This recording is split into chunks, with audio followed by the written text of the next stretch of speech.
સારું, આજે જે વિષય આપણે જોવાના છે એ વિષય છે અવિશ્વાસ. અને ગઈકાલે આપણે જોયું કે જૂના જીવનમાં પાછું જવું અને એના જોખમો વિશે પણ આપણે કેટલીક બાબતો ચર્ચા કરી હતી. અને આજનો જે વિષય આપણે ચર્ચા કરવાના છે, એટલે કે સમજવાના છે, એ તો એ છે અનબિલીફ, અવિશ્વાસ. તમને ખબર છે શા માટે આપણને વિશ્વાસી કહેવામાં આવે છે? ઘણી બધી વખત ખ્રિસ્તી કરતાં આપણને વિશ્વાસી આપણે છીએ એવું આપણે કહેવામાં વધારે આનંદ અનુભવીએ છીએ. શરૂઆતના સમયમાં તો વિશ્વાસી જ કહેવાતા હતા. એટલે સંસારના માણસો સૌથી પહેલાં આપણને ખ્રિસ્તી કરતાં વિશ્વાસી કહેતા હતા. કારણ શું હતું? કારણ કે આપણે એક જીવતા દેવ ઉપર, અદૃશ્ય જે છે, જે આપણને દેખાતા નથી પણ આપણી સાથે છે, અને એમને વિશ્વાસથી ગ્રહણ કરીને આપણે વિશ્વાસથી એમની પાછળ ચાલનારા લોકો છીએ. અને એટલે જે દિવસે પ્રભુ ઈસુ ખ્રિસ્તનો આપણે સ્વીકાર કરીએ છીએ, પ્રભુ ઈસુ ખ્રિસ્તને આપણે જીવન સોંપે છે, પછી એ જ દિવસથી આપણે સંસારની રીતભાત પ્રમાણે નહીં, પણ પવિત્ર શાસ્ત્ર બાઇબલ પ્રમાણે, ઈશ્વરના વચનો પ્રમાણે, ઈશ્વરે જે આપણને આજ્ઞાઓ આપી છે, ઈશ્વરે જે આપણને દોરવણી આપી છે, એ પ્રમાણે આપણે જીવવાનું શરૂ કરીએ છીએ. મિત્રો, એક ઉદાહરણ તમને કહેવા માગું છું. તમે નાયગ્રાના ધોધ વિશે કદાચ સાંભળ્યું હશે.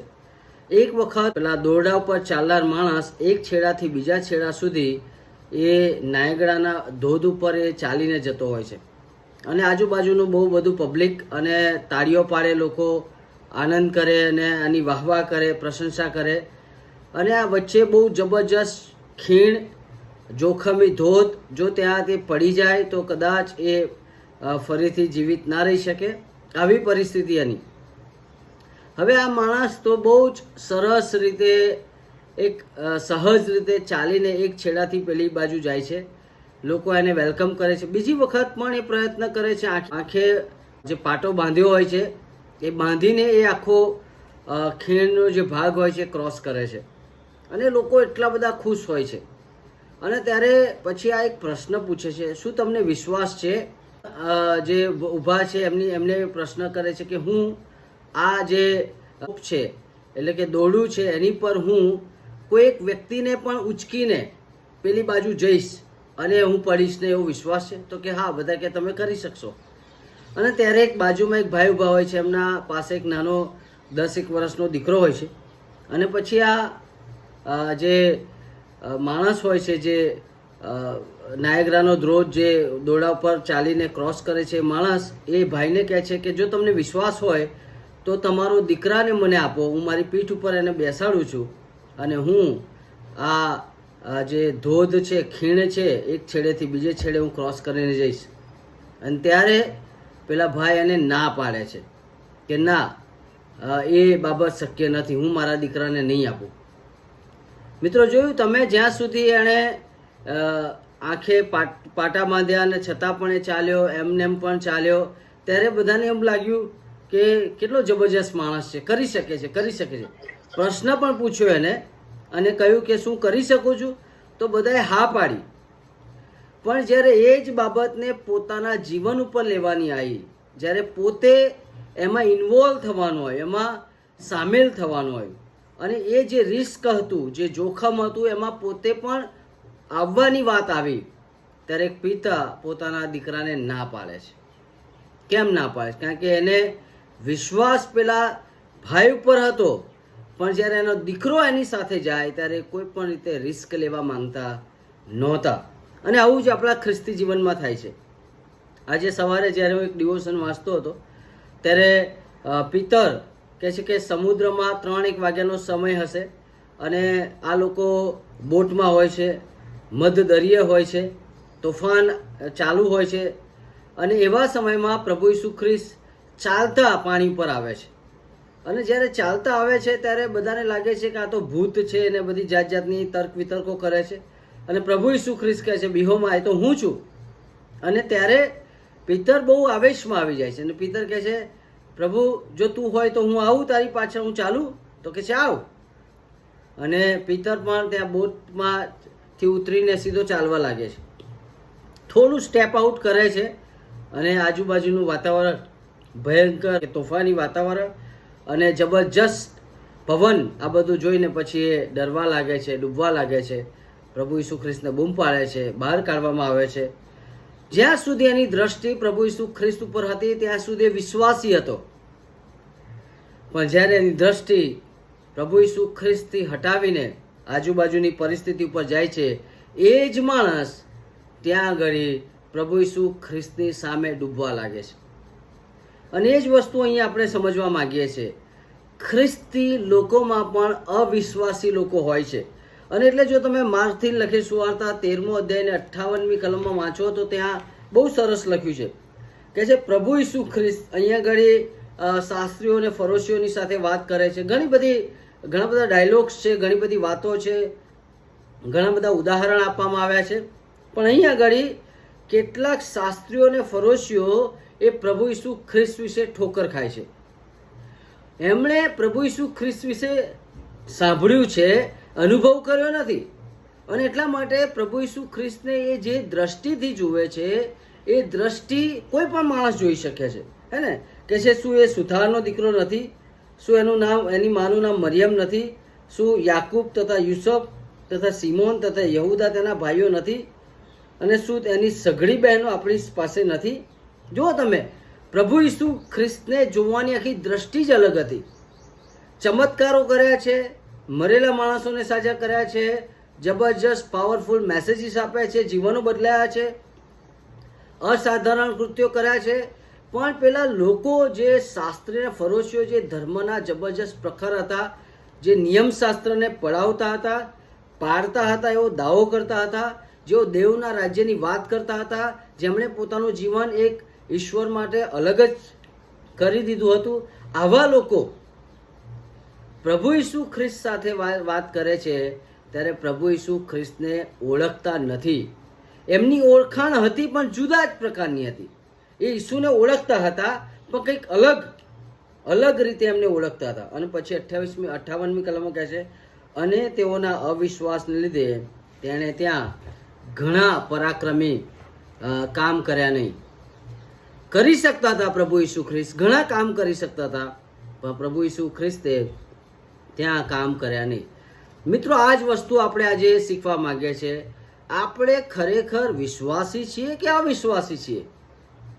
આપણે બરાબર બાઇબલ વાંચીએ છીએ, પ્રાર્થના કરીએ છીએ, ચર્ચમાં જઈએ છીએ, ઘણું બધું કરી નાખીએ છીએ, પણ જ્યારે ડિફિકલ્ટ કન્ડિશન આવે, જ્યારે પ્રશ્નો આવે, સંઘર્ષ આવે, ત્યારે આપણી ભાષા છે, જે લેંગ્વેજ છે, આપણું જે બિહેવિયર છે, આપણું જે વર્તન છે, આપણી જે રીતભાત છે, એ શું બતાવે છે? એવા અઘરા પ્રશ્નોમાં, સંઘર્ષમાં અને પરિસ્થિતિમાં આપણા ઉપર કેવા પ્રકારની પરિસ્થિતિ હાવી થઈ જાય છે, આપણા ચહેરાના દેખાવ કેવા બને છે, આપણું વલણ કેવું બની જાય છે, આપણી વાતચીત કેવી બને છે, અને એ બતાવે છે કે શું ખરેખર આપણે વિશ્વાસી છે કે નહીં. પ્રભુ ઈસુ ખ્રિસ્ત કહે છે કે અવિશ્વાસના કારણે ઘણા બધા ચમત્કારો કરી શક્યા નહીં. જો તમે યોહાનની પણ વાત કરો, યોહાનની સુવાર્તા એનો 1લો અધ્યાય અને 29 થી 32મી કલમમાં તમે જુઓ તો યોહાન એ પ્રભુ ઈસુ ખ્રિસ્ત વિશે જબરજસ્ત સાક્ષી આપે છે અને કહે છે, જુઓ આ દેવનું હલવાન. કોઈ નથી કહેતું. યોહાન જ એક એવો છે જે જૂના કરારને નવા કરાર સાથે ક્લિંગ એટલે કે જોડે છે અને લોકોને કહે છે this is the lamb of God. હે ને, કારણ કે જૂના કરારમાં માણસના પ્રાયશ્ચિત માટે લેમ્બ એટલે કે હલવાની જરૂર હતી. અને એ હલવાન કોણ છે? તો કે છે પ્રભુ ઈસુ ખ્રિસ્ત. અને ત્યાં એ બૂમો પાડીને કહે છે, જુઓ આ દેવનું હલવાન. અને પછી ઘણી બધી બાબતો ત્યાં એ કહે છે. પણ તમે આગળ જાઓ તો પછી એ જ યોહાન થોડા જ સમય પછી પોતાના શિષ્યને મોકલે છે અને કહે છે કે તપાસ કરી લાવો, શું ખરેખર આ એ જ છે? એ કહેવા માંગે છે કે શું આ અમે જેની રાહ જોઈએ છે તું જ છે કે અમે કોઈ બીજાની રાહ જોઈએ? મિત્રો, અવિશ્વાસ એ કોઈના પણ જીવનમાં હાવી થઈ શકે છે. ગમે તેવો પ્રખર ખ્રિસ્તી હોય, પણ જો એની નજર ઈશ્વરથી હટી જાય, ઈશ્વરથી એ થોડો દૂર જાય અને ઈશ્વરના રિલેશનથી, સંબંધથી એ પોતાની જાતને અડવી કરે, દૂર નીકળી જાય, તો એ હંમેશા અવિશ્વાસી બને છે. અને એટલા માટે જે શીખવા જેવી બાબત એ છે, અવિશ્વાસ એ આપણી લાગણીઓથી આવે છે. જ્યારે તમે ભાવુક થઈ જાઓ, જ્યારે તમારી પર બહારની પરિસ્થિતિ હાવી થઈ જાય, જ્યારે તમારી જબરજસ્ત ચિંતાઓ હાવી થઈ જાય, તમે જે કરવા માંગો છો એ થતું નથી, અને આ બધું તમારી પર હાવી થાય, ત્યારે તમારી પર અવિશ્વાસ આવે છે. બીજું, અવિશ્વાસ એ પરિસ્થિતિથી આવે છે. હે ને, તમે કોઈ અઘરા પરિસ્થિતિમાં છો, સંઘર્ષમાં છો, અને ત્યાં પણ તમે એમાંથી નીકળી શકતા નથી, અને તરત જ તમારા જીવનમાં એ અવિશ્વાસ એ સ્થાન કરશે. અવિશ્વાસ જે છે એ જ્યારે તમે દ્રષ્ટિથી ચાલો છો ત્યારે આવે છે. આપણે હંમેશા 5 સેન્સથી જીવતા શીખ્યા છે, હે ને, એટલે 5 ઇન્દ્રિયોથી. એ તો જાનવર પણ જીવે જ છે. બાઇબલ 5 ઇન્દ્રિયોથી જીવવાનું ના પાડે છે. બાઇબલ કહે છે આપણે દ્રષ્ટિથી નહીં, જે દેખાય છે, દ્રશ્ય છે એનાથી નહીં, પણ અદ્રશ્ય જે વિશ્વાસ આપણે કરીએ છીએ એનાથી જીવવાનું છે. અને એટલા માટે આ 3 બાબતો આપણા જીવનમાં એ અવિશ્વાસને લાવી શકે છે. આપણી લાગણીઓ, આપણી ચિંતાઓ, હે ને, આપણે જે તે પરિસ્થિતિ અને આપણે જે દ્રષ્ટિથી ચાલીએ છીએ, એ 3 બાબતો આપણા જીવનમાં અવિશ્વાસ લાવી શકે છે. અને એટલા માટે માર્ક 5 અને 35 ને 36 એક મોટી સરસ વાત લખી છે. હે ને, એક માણસ ત્યાં સાજો થવા આવે છે અને કહે છે, તું કરી શકે છે પ્રભુ, તું કરી શકે છે. અને પ્રભુ કહે છે, માત્ર વિશ્વાસ રાખ. હે ને, પેલા અધિકારીને કહે છે, એની દીકરી કહે છે, તું 12 વર્ષની દીકરી જે મરી ગઈ હોય છે, અને પેલો આવીને કહે છે કે ભાઈ હવે રહેવા દે, ઉપદેશકને બહુ તસ્તી ના દે, હવે કશું નહીં થાય, જીવતી હોય ત્યાં સુધી જ થશે, હવે કંઈ નહીં થાય. પ્રભુ કહે છે, માત્ર વિશ્વાસ રાખ. મિત્રો, આજે તમને એક પ્રશ્ન કરું છું, તમારું વિશ્વાસનું જીવન કેવું છે? તમે બધું જ કરતા હશો, પણ તમારા વિશ્વાસના જીવનને તમે કેટલા માર્ક્સ આપી શકો? 1 થી 10. 1 એટલે સૌથી ઓછા, 10 એટલે સૌથી વધારે. તમે જો એને રેટિંગ કરવાનું હોય, તમારે જો એની ફીડબેક આપવાની હોય, અને તમારે કહેવાનું હોય કે ભાઈ આ 1 થી 10માં તમારું વિશ્વાસનું સ્થાન કયું છે, તો તમે કયા સ્થાને હશો? 1 ઉપર હશો, 2 ઉપર હશો, 3 ઉપર, 4 ઉપર, 5 ઉપર, 6 ઉપર, 7 ઉપર, 8 કે 9 કે 10? તમે ભલે બધું જ કરતા હોય, પણ તમે અવિશ્વાસી કહેવાઓ છો કે પછી વિશ્વાસી કહેવાઓ છો? જ્યાં સુધી તમે ઈશ્વરનો અનુભવ ના કરો, જ્યાં સુધી તમે ઈશ્વરને ખરેખર ઓળખી ના લો, ત્યાં સુધી એ વિશ્વાસના જીવનમાં વૃદ્ધિ પામવું શક્ય નથી. અને એટલા માટે શિષ્યોએ પણ કહ્યું, અમારો વિશ્વાસ વધાર. ખ્રિસ્તી જીવનમાં જો તમારે સાચી રીતે જીવવું હોય, આગળ વધવું હોય, તો સૌથી પહેલાં વિશ્વાસ રાખવો બહુ જરૂરી છે. પ્રભુ ઈસુ ખ્રિસ્ત એ આપણને હંમેશા કહે છે, વિશ્વાસ રાખનારને સર્વ શક્ય છે. અને સાથે સાથે હિબ્રુના પત્રના 11મા અધ્યાયમાં પ્રભુ ઈશ્વર બહુ જબરજસ્ત કહે છે, વિશ્વાસ વગર દેવને પ્રસન્ન કરી શકતા નથી. તાળી પાડવાથી નહીં, ગીતો ગાવાથી નહીં, બાઇબલ વાંચવાથી નહીં, દાન ધર્મ કરવાથી નહીં, રેગ્યુલર ફેલોશિપ ચર્ચમાં જવાથી પણ નહીં. વિશ્વાસ એ વેરી ઇમ્પોર્ટન્ટ છે, અને એના વગર તમે કંઈ ના કરી શકો. અને એટલા માટે આજે તમે તમારી જાતને પ્રશ્ન પૂછજો કે તમે તમારા વિશ્વાસના જીવનને જો રેટિંગ આપવા માંગતા હોય કે પછી એને કોઈ અંક આપવા માંગતા હોય, તો શું કરશો? તમે 1 ઉપર છો કે 10 ઉપર છો? 2 ઉપર છો કે 9 ઉપર છો? ક્યાં છો? સૌથી ઓછું વિશ્વાસનું જીવન છે કે તમારા વિશ્વાસનું જીવન એ વૃદ્ધિ પામતું છે? અને ત્યારે જ તમે ખરેખર સાચા વિશ્વાસી તરીકે ઈશ્વરનો અનુભવ કરશો. પ્રભુ તમને આ વચન સમજવા માટે કૃપા કરે.